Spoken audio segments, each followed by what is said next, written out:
तो अभी आईएमएस गोवा में सिलेक्टेड स्टूडेंट आए हैं हम लोगों से मिलने, दोनों कर्नाटक से आए हैं। कितनी दूर है? Anyone from Karnataka? हाँ, कितने किलोमीटर से लगभग लगभग? 3000 किलोमीटर। तो वो लोग जस्ट एक होता है ना, मतलब सेलिब्रेट करने 3000 किलोमीटर से आए, मतलब ये मेरे लिए तो बड़ी बात है। सी रिजल्ट्स लेकर जाना इज डिफरेंट थिंग, वापस आना ये इन्फॉर्म करने के लिए कि sir we are happy sir. And आज मैं जहां पर हूँ एसएमबीडी मरीन अकेडमी के लिए, ये एक अलग ही एक रिलेशनशिप बनाता है, एक अलग ही बॉन्डिंग बनाता है। So one student name is Haider, he's again from Karnataka, recently got selected in Scorpio tankers, and one is Hers, and Hers भी Scorpio tankers में recently select हुआ है through IMS Goa. So please congratulations, बस आ जाओ आ जाओ आ जाओ, मिठाई के डब्बे, हाँ आ जाओ। यस, हर्ष एंड हैदर, चलो तो यस आ जाओ खड़े हो जाओ। तो Haider and Harsh recently IMS Goa में स्कॉर्पियो टैंकर्स की इंटरव्यू को क्लियर किया। तो सबसे पहले एक बार हैदर से बात कर लेते हैं। तो एसएमबीडी आप तो पहले से ही मुझे जानते थे, पहले से जानते थे? हाँ, और आप सी कक्षा में भी रहे हो, सी कक्षा प्लेटफॉर्म पर, राइट? वहां से पता था मेरे बारे में, राइट? तो हम लोगों ने ऑफलाइन कोचिंग स्टार्ट किया, हैदर ने ज्वाइन कर लिया। तो क्या मोटिवेशन था कि विदाउट एनी रिजल्ट्स, ये तो रिजल्ट्स देखकर ज्वाइन किए हैं, आप में ऐसे की क्या मोटिवेशन है कि विदाउट मींस रिजल्ट्स भी नहीं देखा है एसएमबीडी ज्वाइन किया? पर्सनली मैं ना कुछ भी खरीदने से पहले I research a lot, okay. I think most of you guys do as well. So to prepare for any of the machine navy exams I was looking for a package. तो मैं जब ढूंढ रहा था, मेरे को एक दो वीडियोस में यूट्यूब से ही मैंने देखा विकास सर की वीडियोस कि ये किस तरीके से पढ़ा रहे हैं। तो जिस तरीके से पढ़ा रहे हैं आपको भी पता होगा, बिल्कुल एकदम अच्छे से दिमाग में जाता है। अगर क्लास मिस कर दी तो मुश्किल होता है, लेकिन फिर भी अगर सर से जाके बात कर ली तो वो भी क्लियर हो जाता है। तो मेरे को 100% श्योर था कि अगर कोई भी चांसेस नहीं लेने हैं, एकदम अच्छे से निकाल लेना है एग्जाम बिना तकलीफ के, तो जाना ही है ऑफलाइन का। तो सर ने जब मेरे को बताया कि आना है, हाँ सर मैं ज़रूर आ गया। तो रजिस्टर करवा दिया बस और आ गए। और यहाँ पर एकेडमी में बहुत डिसिप्लिन है, ये लोग भी थोड़े परेशान हैं। 7:30 बजे स्टार्ट हो गई है इनकी, 7:30 स्टार्टेड। आप लोगों में तो थोड़ी लेट से स्टार्ट हुई थी, इनकी अभी से स्टार्टेड है। तो जो 7:30 टू जो 5 PM रहा, जो पूरी एक डिसिप्लिन वे में पढ़ाई करना, regular mock interview, soft skills की ट्रेनिंग, वो कितना ज्यादा मतलब इम्पैक्ट क्रिएट कर। अच्छी चीज़ ये है कि वो डिसिप्लिन ना बुरा नहीं लगता था, है ना। वो हमको बना रहा है आगे के लिए, है ना, कि आगे भी जाके ऐसे ही होना है। आगे जाके तो और 5 बजे उठना है, सुबह शेव करना है ना, उसके लिए तैयारी कर रहे हैं। ऐसे मानो हम लोग तो ऐसे ही मानते थे। We were actually glad that classes were starting early, whole the first batch, okay. We are glad really. तो ऐसे मान के चलो कि डिसिप्लिन बन रहा है, आगे भी बनाना ही है। ऐसे मान के आओ, आपको मैं 100% श्योर होगी आपको क्लासेस में तो इंटरेस्ट आ रहा ही होगा, है ना, आ रहा है, सब कुछ समझ में भी आ रहा होगा। तो बस बनाए रखो और अपनी तरफ से हार्ड वर्क चालू रखो, बाकी सब सर्च हम आते हैं। चल, very good. And Scorpio, Scorpio में सिलेक्शन लिया, ये बड़ी बात है। आईएमएस गोवा स्कॉर्पियो टैंकर जो ऑलमोस्ट सबकी फर्स्ट ड्रीम है नाउअडेज, राइट? ऐसे कंपनीज में जाना, स्कॉर्पियो, वैलम, विल्हमसन, वायरलेस स्टीमशिप, यहाँ से लोग लोग सेलेक्ट होकर गए हैं। तो वहां की एक्सपीरियंस कैसी थी, इंटरव्यू एक्सपीरियंस? मतलब एज एस्पायरेंट ये भी जानना चाहेंगे ना कि एक्चुअली वहां हो क्या रहा है, राइट? तो और वहां की इंटरव्यू जो एक्सपीरियंस था, जो यहाँ पर मॉक इंटरव्यू आपने दिया, क्या डिफरेंस थी या कैसे एक वैल्यू ऐड किया है? अच्छा, सी एज पर माई नॉलेज बाकी सारे कंपनीज और कॉलेजेस के इंटरव्यूज उतने डिफिकल्ट नहीं होते, ठीक है। एमएस का एक लेवल अप होता है इंटरव्यू का, क्योंकि पैनल में बहुत सारे मेंबर्स होते हैं। We know that 4 companies come to MS को, right, but they are not only 4 members, they are like 9 to 10 people in the panel taking our interview, okay. So they grill you a lot, and here in our mock interviews, as we know, both of us grill us a lot, so already we become comfortable. हमको ऐसा करना चाहिए कि confidence दिखाना चाहिए, doubt नहीं होना चाहिए। जो भी हम जवाब दे रहे हैं हमको श्योर होना चाहिए कि दे रहे हैं। अगर वो सही भी हो, हमको डाउट हो उस जवाब को, तो मैटर नहीं करेगा। वो देखेंगे ना कि प्रेशर डाल के देखेंगे कि कितना स्ट्रेस झेल सकेगा बंदा, है ना। और एक और बात भी है, हम इतना कंफर्टेबल हो जाते हैं यहाँ मॉक इंटरव्यूज के बाद कि हमको ऐसा लग रहा है कि कॉन्वर्सेशन कर रहे हैं with some good body language, ठीक है। वो भी बताया जाता है ना कि बॉडी लैंग्वेज कैसे मेंटेन करती है, हाथ ज़्यादा हिलाने नहीं चाहिए। वो ध्यान में रखते हुए हमको ऐसा लगेगा कि हम कॉन्वर्सेशन कर रहे हैं, हम पैनिक नहीं होंगे इंटरव्यू के समय। तो that also matters a lot, and the technical knowledge as well. मेरे को तो टेक्निकल बहुत ग्रिल किया। मेरा तो अप्रॉक्सीमेटली 30 मिनट तक चला इंटरव्यू। मेरे से 5-10 मिनट इसका चला ज़्यादा, 5-10 मिनट ज़्यादा इसका चला। तो we were asked a lot of technical questions and non-technical as well related to our hobbies and all. So mock interviews matters a lot, and mock test also, because we write the test before going for the interview. We have to clear the first time. So just keep an eye, don't miss your mock interviews. Okay, be regular to the mock interview. Yes, मैं हर किसी को बोलता हूँ कि अपनी mock interview miss मत करो। आपको Clear? हो रहा होगा ना कि डर हो रहा है, कल मेरा इंटरव्यू है, आज कुछ पढ़ाई नहीं की, डर होगा, कोई दिक्कत नहीं, जितना भी हो सके पढ़ो, जाओ, कॉन्फिडेंस बिल्ड होगा। अगर मिस करोगे तो कॉन्फिडेंस कम होगा और कुछ नहीं होगा, क्योंकि आपको लग रहा है कि बहुत टाइम है अप्लाई करने के बीच में, और वो टाइम बहुत जल्दी चला जाएगा, आपको पता भी नहीं चलेगा। तो एक दिन भी मिस मत करो, रेगुलर रहो बस। चलो, ये अच्छी बात है। और लास्ट ये क्वेश्चन है, आप जब इंटरव्यू दे रहे थे तो आपने जैसे बताया कि उन्होंने पूछा कि आपकी हॉबी क्या है, तो वहां की एक्सपीरियंस थोड़ी इन्हें शेयर करो। मैं तो 3 हॉबीज रखा था अपने आंसर में, ठीक है। ट्रैवलिंग, फोटो एडिटिंग और फिटनेस।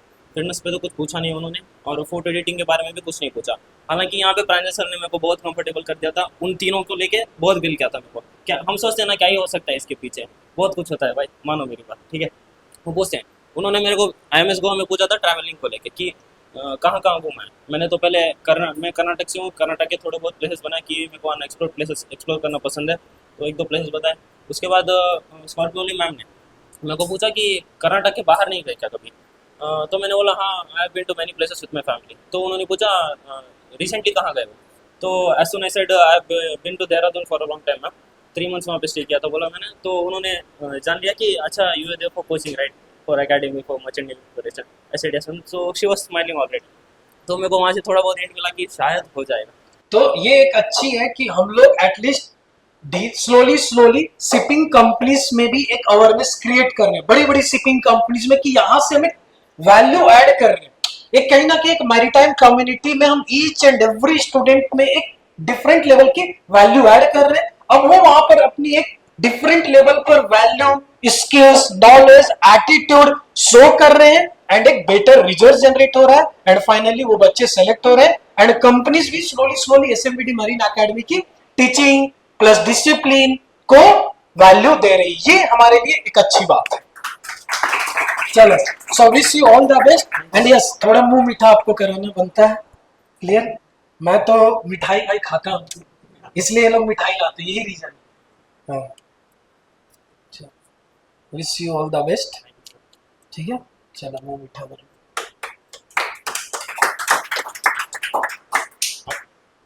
चलो, ये बहुत अच्छी बात है, खुशी की बात है कि आप लोग आ रहे हैं। हाँ, आप लोग आ रहे हो और रिजल्ट्स देखकर जा रहे हो, ये मेरे लिए अच्छी बात है, ठीक है। अब बात करते हैं हर्ष से। अब हर्ष जब आया था तो ये पेरेंट्स के साथ आए थे, राइट? मम्मी पापा के साथ आए थे। आपके पापा ने मुझसे पूछा कि कर तो लेगा ना सर, रिजल्ट्स तो दे देगा ना। मैंने बोला सर आपको एकेडमी पे भरोसा रखना है, बस एक चीज की मैं गारंटी नहीं दे सकता हूं कि अब ये हार्डवर्क करेंगे या नहीं करेंगे। इस चीज की मैं गारंटी दे सकता हूं कि मेरी पूरी फैकल्टी टीम और विकास सर हार्डवर्क करेंगे। अब आपको कितनी हार्डवर्क करनी है ये तो आप डिसाइड करो, ये आपके अंदर की भूख होनी चाहिए, राइट? यस और नो? तो नाउ अब द थिंग इज, आप अपनी एक्सपीरियंस शेयर करो, यहां पर किस तरह का माहौल मिला, कैसे आपकी mock interview important role play की स्कॉर्पियो की इंटरव्यू में, प्लीज। सर सबसे पहले तो हाँ। मैं जब यहाँ पे आया था, हाँ। मैं ऑलमोस्ट 1 मंथ लेट आया था। हाँ। उस बात का मुझे थोड़ा बहुत डर था कि कैसे मैं अपना कवर अप करूँगा। जब मैंने विकास सर से बात की, उन्होंने समझाया कि उसका चिंता मत करो, मैं स्पेशल क्लास में लेता हूँ, तुम्हें 1 आवर डेली हम लोग को क्लास लेते थे, एक्स्ट्रा सब सिखाते भी थे। मेरे रूममेट सब भी अच्छे से हेल्प करते थे, हम लोग डिस्कस करते थे रोज रात को कि क्या पढ़ना है, कैसे पढ़ना है, उसका जवाब वो मुझे एक्सप्लेन करते थे, फिर वो मेरा इंटरव्यू लेते थे। इसमें हम लोग मतलब बहुत नॉलेज हम लोग में बहुत इंक्रीज होता था कि एक दूसरे को पूरा मुश्किल से मुश्किल छोटा पॉइंट भी मिस हो गया तो हम उसको बोलते थे कि तूने इतना मिस किया है, तो हम लोग पूरा डीप में जाते थे। और ऊपर से विकास सर भी हम लोग का, विकास सर प्रांजल सर दोनों पूरा डीप में उनका नॉलेज का इंटरव्यू लेते थे। जैसे कि मेरा हॉबीज़ था, सर ने मुझे बहुत बताया था। मैं डिज़ाइनिंग बोला था तो सर ने कैड का एक दो पूछा था कि फिलेट क्या होता है, कैम्फर क्या होता है, तो वो सब मेरा इंटरव्यू में भी मुझे काम आया था।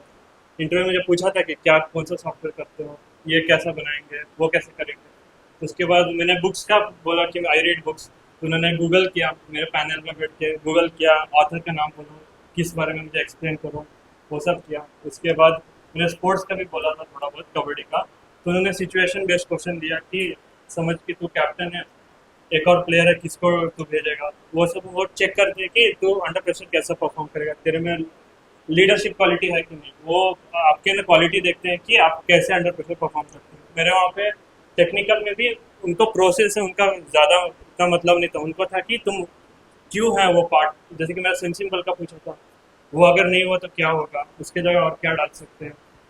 जैसे कि मुझे एक और पूछा था कि आगे और प्रॉब्लम क्या आ सकती है, तो फिर बाद में मुझे सोच के मैंने बोला कि वो लिक्विड है, वो कंप्रेसर में जाके तो इनकम लिक्विड इनकम तो वो डैमेज होगा, तो वो उतना डीप में जाते हैं कि वो बहुत क्रॉस क्वेश्चन करेंगे, आपको बस कॉन्फिडेंट होकर बोलना है।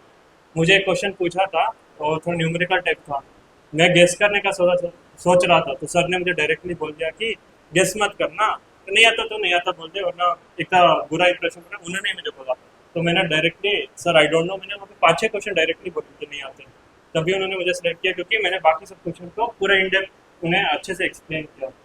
यस, तो ये अच्छी बात है। सी, अगर मानकर चलो इंटरव्यू में मैं क्या बोलता हूँ, क्वालिटी आंसर मैटर करता है, ये मैटर नहीं करता है कि आप हर आंसर को क्वेश्चन को कवर करके आ रहे हो, इससे सिलेक्शन होती ही नहीं है। आपको मैं 8 क्वेश्चंस पूछ रहा हूं एंड आपने ऑल 8 क्वेश्चंस का आपने आंसर किया, बट इंटरव्यूअर एक भी क्वेश्चन के आंसर से सेटिस्फाइड नहीं है, 100% सिलेक्शन नहीं है। समझ में आया? अगर आपको इंटरव्यूअर ने 8 क्वेश्चन पूछा, मैं ये आपके बैच में ही बोलता हूं, इनके बैच में ऑलरेडी 1000 टाइम्स बोला हूं, पढ़ाते पढ़ाते बीच में ही बोलता हूं, कोई डेफिनेशन बता रहा होता हूं तब भी बोलता हूं कि ये आंसर ही बोलना है। तो जब आपको 8 क्वेश्चन पूछा गया, आपने 5 क्वेश्चन ही किया, 5 क्वेश्चन ही डिलीवर कर पाए, 4 क्वेश्चन ही डिलीवर कर पाए, लेकिन आपने वो पॉइंट डिलीवर किया जो इंटरव्यूअर सुनना चाहता था। क्लियर?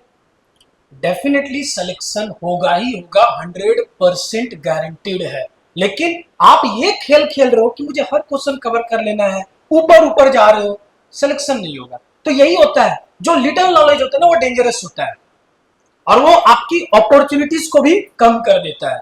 क्लियर? तो इसलिए मैं ईच चैप्टर्स में इन डेप्थ पढ़ाता हूं, एक लेवल आपको ऊपर पढ़ाता हूं। क्यों पढ़ाता हूं एक लेवल ऊपर? सो दैट आप जब एक लेवल नीचे स्तर की जो आंसर करोगे ना, एक लेवल नीचे वाले पॉइंट्स को आंसर करोगे तो आप बहुत ही कॉन्फिडेंट रहोगे, क्योंकि यू नो कि यार इसके भी ऊपर मुझे something is in my mind, right, इससे भी ऊपर मुझे आता है, तो आप में कॉन्फिडेंट रहेगा। अगर आपको उसी लेवल की देना स्टार्ट कर दूं एंड उसी लेवल पे बात हो रही है तो आपको तो कॉन्फिडेंट आपके फेस में आएगा, यस और नो? क्लियर? सो ये इंपॉर्टेंट होता है एक लेवल ऊपर की। क्लियर? और बहुत अच्छा। और अभी घर में सब खुश है? सब खुश है। और आप लोग दोनों 3000 किलोमीटर से आगे, आपके ये कर्नाटक वाले भाई साहब यहाँ बैठे हुए हैं, जानते हो इसको? मेरा 12th में क्लासमेट था, ये 12th में क्लासमेट रहे हो इसके? हम लोग बाद अभी हम लोग कॉल पे बात करने के बाद कि इसने मेरा फोटो हाँ। चलो भाई, ये तो आपने एक अच्छी न्यूज दे दिया। आप यहाँ पर आए, आपको एक क्लासमेट मिल गया, वाह, इससे अच्छी बात क्या हो सकती है? क्लियर? तो यस, तो द थिंग इज आप लोग 3000 किलोमीटर दूर से आए हो, राइट? कर्नाटक से आए हो दोनों। क्लियर? कर्नाटक में होम टाउन कहाँ से हो? Home town? यस, बल्लारी। आप? मैसूर। अब ये बल्लारी और मैसूर से आप आ रहे हो इतने थाउजेंड्स ऑफ किलोमीटर, ये क्या मोटिवेशन अंदर जो इतने दूर बस एक सेलिब्रेशन के लिए आ रहे हो, एक 2 आवर्स 3 आवर्स 1 आवर्स एक मोमेंट के लिए आ रहे हो, कुछ तो बात होगी, इतनी खर्च करके आ रहे हो, कुछ तो। सर सबसे पहले तो आपकी वजह से ही हमारा हुआ है, हाँ। होता तो बहुत मुश्किल होता, क्योंकि वो इंटरव्यू ऐसा चला था हम लोग का। हाँ। क्योंकि और हम लोग का आगे भी आना ही है, आपसे कनेक्शन बना के रखना है कि आप आगे भी आप हेल्प करेंगे। हम सब लोग जानते हैं कि आपसे आपने ही बोला है कि आगे आप मुझे कॉल कीजिए, मैं आपका जरूर हेल्प करूंगा। एमईओ क्लास 4 के लिए आप ही के पास आएंगे सर, जैसे आपने टीचिंग किया है। ये अच्छी बात है, अभी से इनरोलमेंट आ रहा है, अभी स्टार्ट नहीं हुआ है बैच, लेकिन अच्छी बात है, इनरोलमेंट आ रहा है, वर्बल इनरोलमेंट, लेकिन आ तो रहे हैं। कुछ तो ट्रस्ट हम लोगों ने गेन किया है, तो trust is the most expensive things in this world. Okay, yes. पहले तो वही बात थी कि सर आपको तो प्रॉमिस करके गया था मैं ज़्यादा समय कि सर IMS में लूंगा ही लूंगा सिलेक्शन, और वापस आऊंगा। ये अच्छी बात है, प्रॉमिस किया और उसको फुलफिल भी करा। पहली बात वो थी, और दूसरी बात मेरे को घर पे भी मेरी मम्मी ने बोला खास करके, क्योंकि मेरी मम्मी आपको इंस्टाग्राम में देखती है और यूट्यूब पे देखती है, ऐसे मीडिया अकेडमी को देखती है मेरी। ओके तो मेरी मम्मी भी जब देखी तो मैं तब यहाँ था ना, तब पहले IMAC में बहुत बच्चों का हो गया था हो selection। गया था, हाँ। तो मेरी मम्मी बार बार मुझे पूछती थी कि तेरा वीडियो कब है, तेरा सिलेक्शन कब होगा? तेरा सिलेक्शन कब हो। हाँ, तो अच्छी बात। मेरे मम्मी और पापा ने दोनों ने बोला कि जब तू मेडिकल के लिए जा रहा है वापस आके, मैं बाद में एक्चुअली बाद में आने का प्लान कर रहा था, अच्छा, मुंबई को मेडिकल को जा रहा था। तो मेरी मम्मी और पापा ने दोनों रेकमेंड किया कि अगर तू मुंबई जा रहा है आधा रास्ता तो देहरादून भी जाके आ, सर से मिलने की बात कर रहा था। हाँ, लेकिन मुंबई से देहरादून में कोई छोटी दूरी नहीं। कितनी, एनीवन फ्रॉम महाराष्ट्र मुंबई कितनी डिस्टेंस है? 2000, वो भी एक बहुत ही डिस्टेंस। चलो, wish you all the best and see always remember, ये क्रेडिट टीम को जाती है, SMBD मरीन एकेडमी को जाती है। मैं अपना काम कर रहा हूँ, फैकल्टीज अपनी काम कर रही है, टीम अपनी काम कर रही है। हम लोग एक ट्रस्ट को गेन करने में लगे हुए हैं ताकि एक नंबर ऑफ स्टूडेंट्स की ट्रस्ट को गेन करें। और एक मैकेनिकल इंजीनियर्स के लिए एक वरदान है, एक ब्लेसिंग्स है मर्चेंट नेवी। सच बता रहा हूं, एक क्या है, ब्लेसिंग्स है, जहां पर आपको एक मिनिमम एफर्ट्स लगाना है लेकिन अच्छे से एफर्ट्स लगाना है और आप एक सही पोजीशन पे जाओगे, trust me. So wish you all the best and अपनी रेस्ट जर्नी को एंजॉय करो। आपके साथ SMBD marine academy long term life time तक है, इसमें कोई डाउट नहीं। क्लियर? चलो, wish you all the best.